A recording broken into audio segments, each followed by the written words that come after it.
Hello student, आगे अपन exercise matrix की miscellaneous में आगे देखते हैं सेकंड क्वेश्चन। फर्स्ट क्वेश्चन तक अपन कल कर चुके थे, अभी सेकंड क्वेश्चन डिस्कस करते हैं। सेकंड है अपने पास, इफ़ ए मैट्रिक्स अपने पास गिवन है जो 3/3 का है और उसमें सारे एलिमेंट क्या है 1 1 1 1 हैं। उसके बाद में उसने कब प्रूव कराया है, prove that a2 equal to 3 n-1 3 n-1 3 n-1 पूरे मैट्रिक्स में यही भरे पड़े हैं।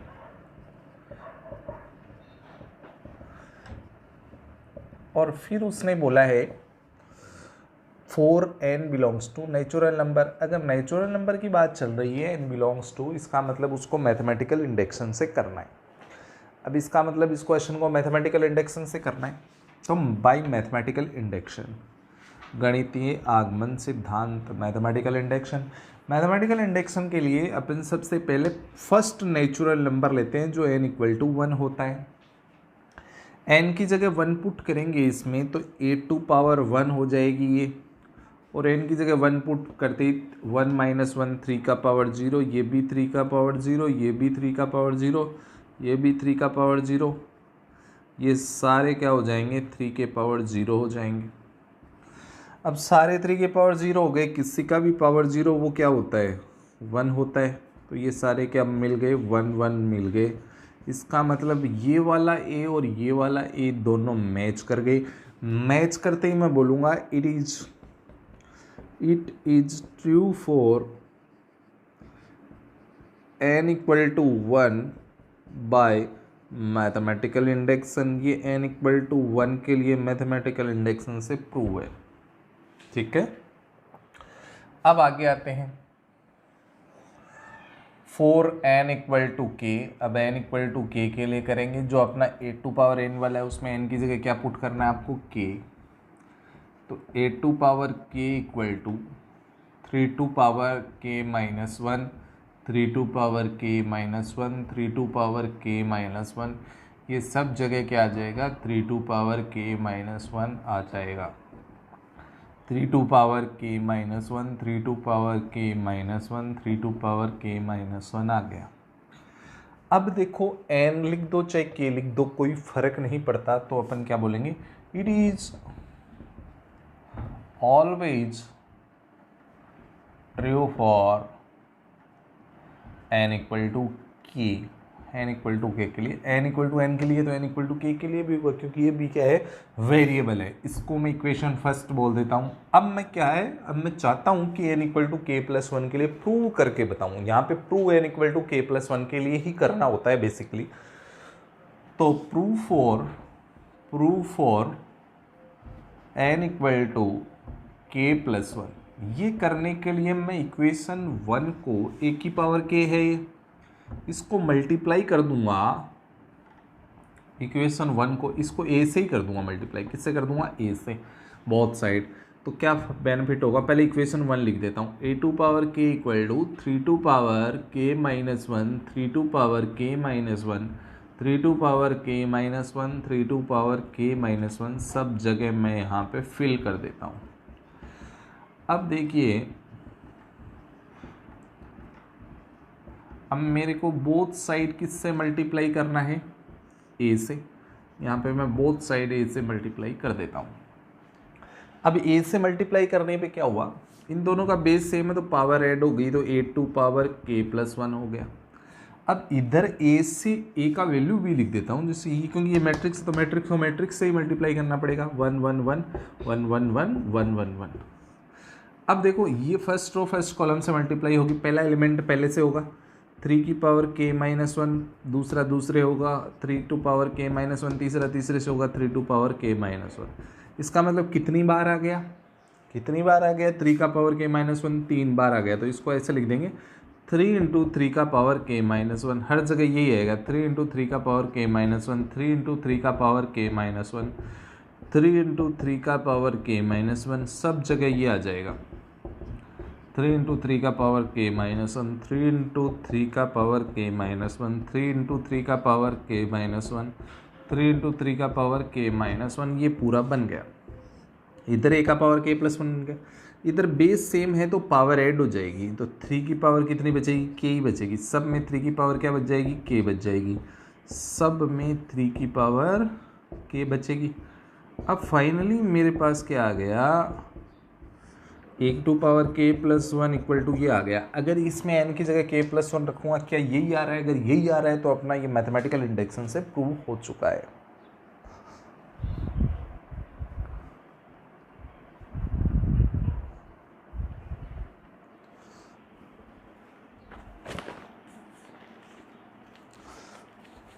नेक्स्ट क्वेश्चन में आते हैं, थर्ड में।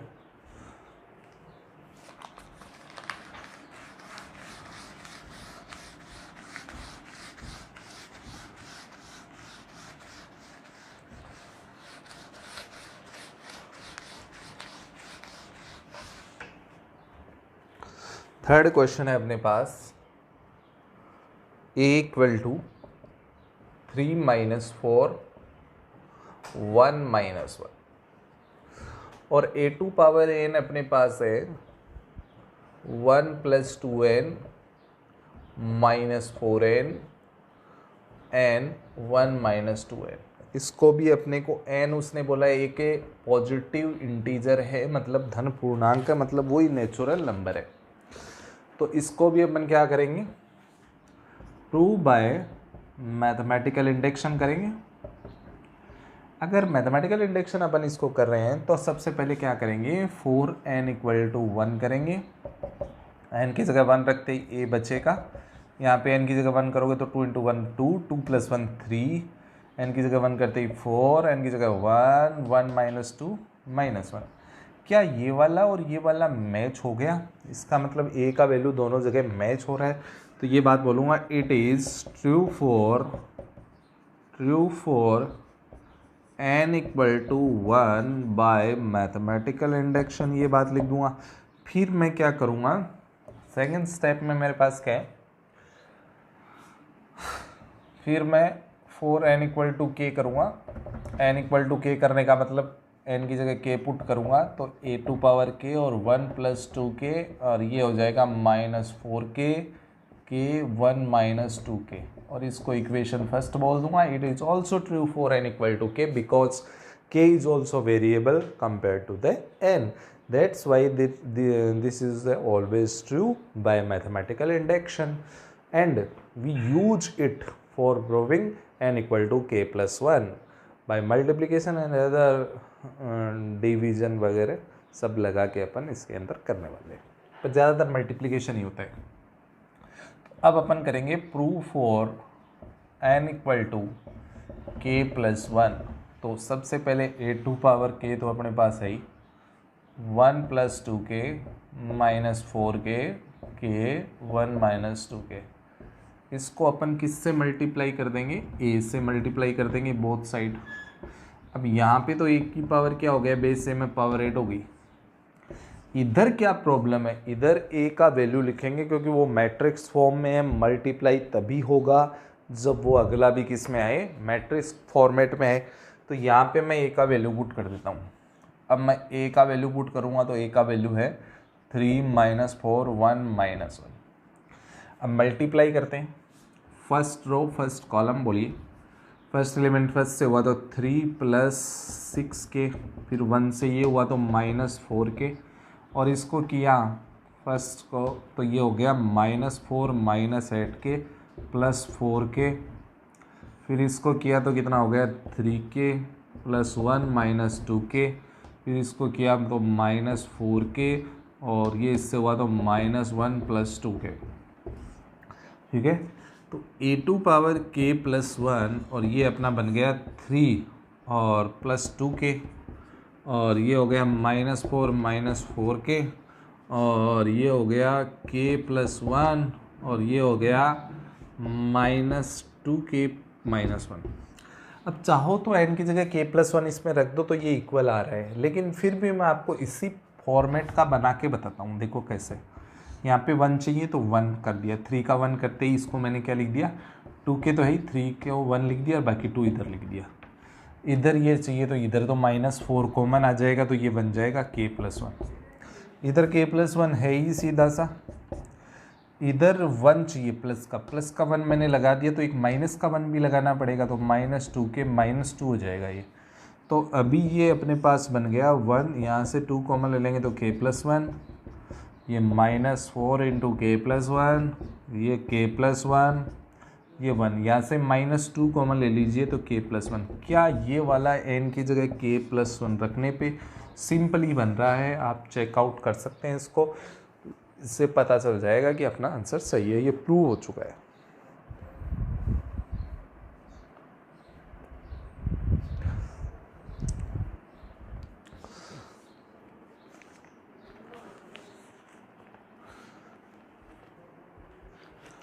ठीक है, अगले क्वेश्चन में पहुंचते हैं।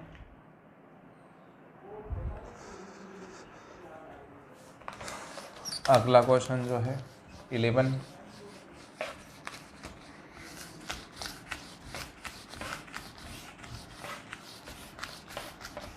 सॉरी 4th क्वेश्चन है MI का। 4th क्वेश्चन है। 4th क्वेश्चन अपने पास है A and B are symmetric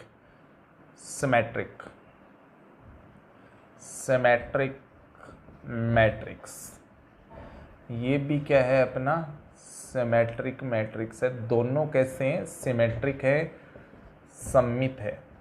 अगर सिमेट्रिक होता है तो मैं एक बात बोला था, ए का ट्रांसपोज भी ए के इक्वल होता है। अगर बी भी सिमेट्रिक है तो बी का ट्रांसपोज भी बी के इक्वल होता है। ये चीज़ अपने को गिवन है। अब आगे की कहानी में एंट्री करवाता हूँ आपकी। अब उसने बोला है कि ये कैसा है, ए बी माइनस बी, ये कैसा है, सिमेट्रिक है या स्क्यू सिमेट्रिक। जब भी जीवन में सिमेट्रिक या स्क्यू सिमेट्रिक की बात पूछी जाए तो आप उसका डैश लगाना है आपको। इसके लिए सबसे पहले मैं इसको बोल देता हूँ कि आपका नाम आज से एक्स है, एक्स ज्यूम कर लिया। अब सिमेट्रिक और स्क्यू सिमेट्रिक प्रॉपर्टी बतानी है तो मैं इसका डैश कर देता हूँ। बोथ साइड डैश कर दिया मैंने, इधर भी कर देता हूँ, ए बी माइनस बी ए का डैश कर दिया। अब ये एक्स डैश तो हो गया, डैश दोनों पे लग जाएगा, ए बी पे भी लगेगा और बी ए पे भी लगेगा। अब जब डैश ओपन होता है तो रिवर्स होता है, मैं आपको बताया। तो जब डैश ओपन होता है तो उल्टा हो जाता है। तो एक्स डैश इक्वल टू ये बी डैश बनेगा, ये ए डैश बनेगा, और ऐसे ये ए पहले आ जाएगा, बी डैश बाद में आएगा। रिवर्स प्रॉपर्टी लगा दी। अब बी डैश का वैल्यू अपने पास मालूम है कितना है, बी। ए डैश का ए है, ए डैश का ए है, बी डैश का बी है। अब यहाँ से ये लाना था मेरे को, मेरा टारगेट ये था, ये लाना है मेरे को। लेकिन यहाँ पे ए बी पहले आ रहा है, यहाँ ए बी बाद में। तो मैं माइनस कॉमन ले लूँ तो ए बी पहले आ गया और बी ए क्या आ गया, बाद में आ गया। तो माइनस तो है ही, ये किसका वैल्यू हो गया, एक्स का। अगर माइनस बाहर आ जाए तो एक्स कैसा हो गया, एक्स इज स्क्यू सिमेट्रिक। कैसा हो गया, स्क्यू सिमेट्रिक हो गया। अगर माइनस नहीं आता तो सिमेट्रिक हो जाता, एक्स विषम सममित हो गया, मतलब विषम सममित अवयव हो गया, स्क्यू सिमेट्रिक मैट्रिक्स। ये क्वेश्चन पहले भी आ चुका है, अपन डिस्कस कर चुके थे, ये यहाँ भी आया है। नेक्स्ट क्वेश्चन में आते हैं। नेक्स्ट क्वेश्चन 5th है, सेम इसी टाइप का है। उसने बोला है कि prove that B dash A B is symmetric और skew symmetric if A is symmetric और स्क्यू सिमेट्रिक। तो देखिए, सबसे पहले इसके बारे में बताना है ये कैसा है। तो पहले मैं इसको x अज्यूम करके चलता हूँ, x इक्वल टू हो गया बी डैश ए बी। इसके बारे में बताना है। अब सबसे पहले किसी के बारे में भी बताना हो अपने को उसका ट्रांसपोज करना पड़ता है, डैश करना पड़ता है। तो यहाँ पे मैं इसका ट्रांसपोज ले लेता हूँ। अब ट्रांसपोज करते टाइम एक प्रॉब्लम आती है, 2 होते हैं तो उल्टा हो जाता है, रिवर्स हो जाता है। लेकिन अब 3 आ गए तो 3 से बचने का तरीका है, मैं बी डैश को तो अलग लिख देता हूँ और ए बी को एक साथ लिख दिया। अब मैं इनका करूँगा, इसको 1 यूनिट और इसको 1 यूनिट मानूंगा। अब उल्टा करूँगा तो ये पहले आ जाएगा पूरा का पूरा ऐसा कैसा, और ये बाद में आ जाएगा बी डैश का डैश। मैंने बताया था डैश का मतलब होता है रो कॉलम में बदलती है, और वापस डैश करेंगे तो कॉलम वापस रो में बदल जाएगा। तो डैश से डैश कट जाता है, आपको मालूम होगा। तो ये बी बच गया और इसका डैश ओपन अभी अगले स्टेप में कर देता हूँ। तो x dash equal to B पहले चला जाएगा, बी का डैश, ए का डैश, बी। अब सुनो, अब यहाँ से दो लाइनें चलेंगी। एक के बारे में उसने बोला है कि इफ़ ए इज सिमेट्रिक, ए सममित है। अगर ए सिमेट्रिक है तो ए डैश को क्या लिखना पड़ेगा, ए ही लिखना पड़ेगा।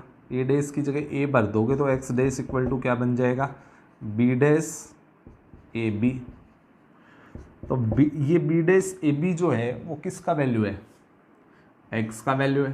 तो इसका मतलब एक्स आ गया, तो एक्स कैसा हो गया, सिमेट्रिक हो गया। इसी कंडीशन में अगर ए सिमेट्रिक है तो एक्स भी कैसा हो गया, जो सिमेट्रिक हो गया, जो ही अपने को फाइंड करवाना था B dash A B.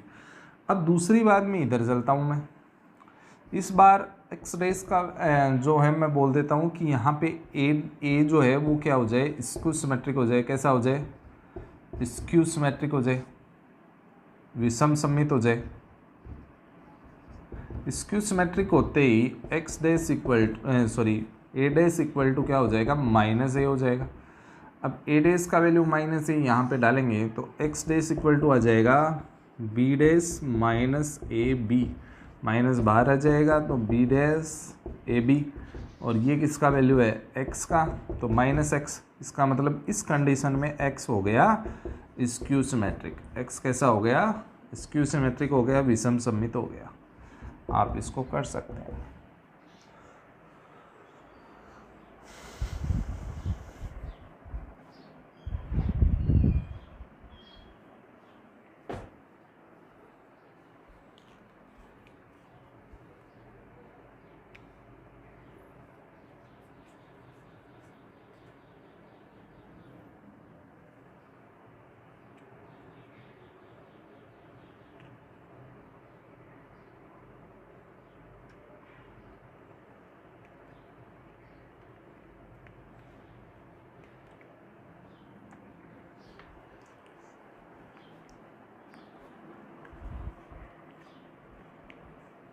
Next में आते हैं।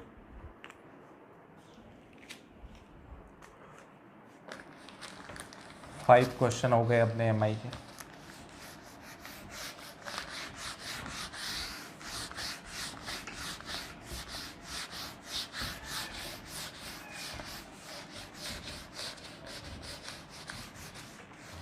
नेक्स्ट क्वेश्चन में आते हैं।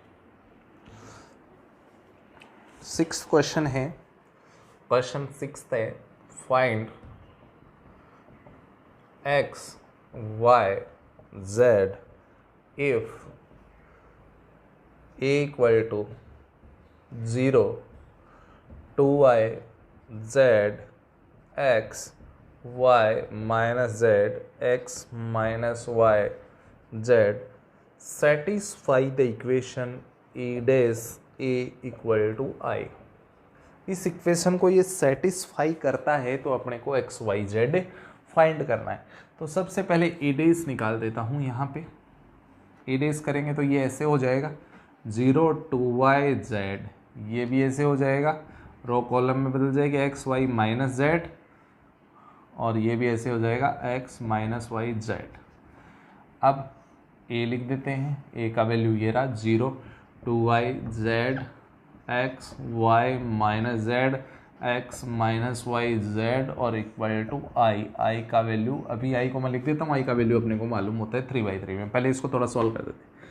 First row first column, first element first से, सेकंड सेकंड से, थर्ड थर्ड से मल्टीप्लाई कर दिया, x square plus x square 2x square हो गया। ऐसे ही फर्स्ट एलिमेंट फर्स्ट से, सेकंड सेकंड से और थर्ड थर्ड से कर दिया 0 x Y minus x y 0। ऐसे ही इसको किया 0 x minus x z plus x z 0। ऐसे ही सेकंड रो को किया तो ये भी 0 बढ़ेगा।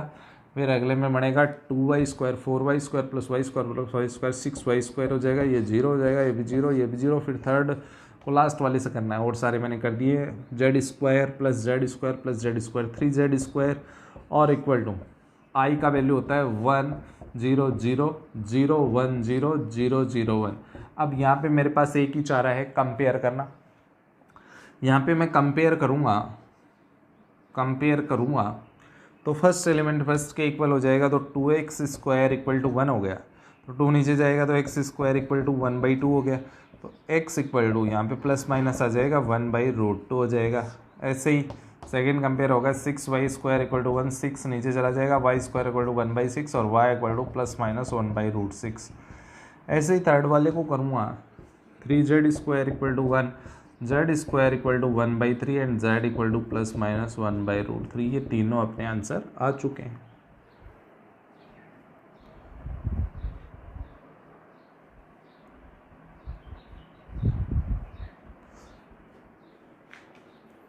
नेक्स्ट क्वेश्चन में आते हैं। नेक्स्ट क्वेश्चन,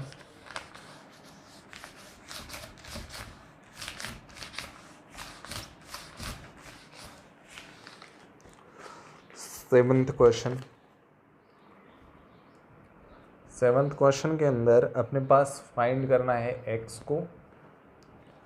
अपने पास है मैट्रिक्स 1 2 1, 1 2 0, 2 0 1, 1 0 2 और साथ में एक मैट्रिक्स और है कॉलम में 0 2 x इक्वल टू 0 मैट्रिक्स या 0 नंबर। फर्स्ट रो को फर्स्ट कॉलम से करता हूँ, पहले करिए। पहला एलिमेंट पहले से हुआ 1, दूसरा दूसरे +4 +1, तो ये हो गया 6। ऐसे ही सेकंड कॉलम से करूँगा तो 2 0 0 2 बन गया। ऐसे इसको थर्ड से करूँगा तो क्या होगा 0 2 और 2 4 बन गया। शायद यही बना है अपना 1 2 4 1 2 2 2 4। ठीक है, अभी इसको कर देंगे रो से 0 2 x equal to 0। First row को फर्स्ट कॉलम से मल्टीप्लाई किया तो फर्स्ट एलिमेंट फर्स्ट से हो गया 0, सेकंड से हुआ +4, थर्ड से हो गया 4x इक्वल टू 0। तो यहाँ पे 4x इक्वल टू 4 हो गया, 4 डिवाइड में -4 हो गया, x इक्वल टू -4/4, x का वैल्यू अपने को मिल गया। नॉर्मल टाइप का क्वेश्चन है।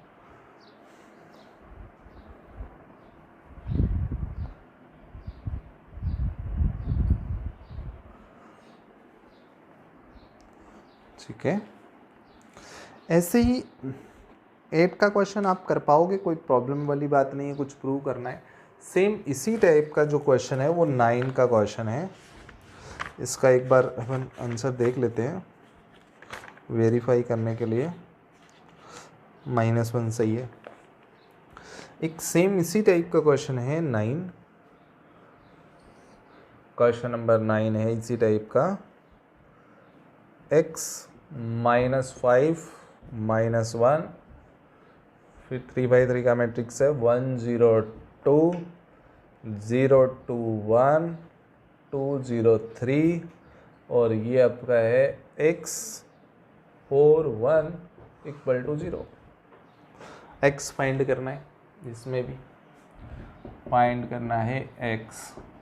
तो फर्स्ट रो को फर्स्ट कॉलम से करते हैं। फर्स्ट एलिमेंट फर्स्ट से हुआ x, सेकंड से हुआ 0, ये -2x -2। फिर इसको करते हैं, ये 0, ये -10 और ये 0 -10 आ गया। फिर इसको करते हैं 2x -5 -3 -8 हो गया और multiply by x 4 1 equal to 0। एक बार देख लेते हैं, x -2 सही है। अब फर्स्ट रो को फर्स्ट कॉलम से कर दीजिए। फर्स्ट एलिमेंट फर्स्ट से हुआ तो x² -2x, सेकंड से हुआ -40, थर्ड से हुआ तो 2x -8 इक्वल टू 0। x² ये तो कैंसिल हो ही गया, कैंसिल हो गया। अभी अपने पास बचा है कितना 48 को उधर ले गया, +48 हो गया। x² इक्वल टू 48 को 16 × 3 लिख देता हूँ, तो x इक्वल टू हो गया ±√16 × 3, तो x इक्वल टू ±16 का रूट अपने पास हो गया 4 और 3 का रूट 3 हो गया। दोनों क्वेश्चन सेम टाइप के हैं, आप कर सकते हैं इनको, इस टाइप की प्रॉब्लम नॉर्मली है। अब इसमें आगे के क्वेश्चन है वो अपन अगले लेक्चर में करेंगे, तो आप एक बार इनको थोड़ा सा रीड कर लें, एग्जांपल्स वगैरह को रीड कर लें। कोई डाउट हो, प्रॉब्लम हो तो मेरे से आप पूछ सकते हैं। ठीक है, मेरे लगभग क्वेश्चन मैंने आपको बता दिए हैं। ठीक है, और अब इसके आगे के क्वेश्चन हैं 10 से लेके 10 11 12 13 14 15।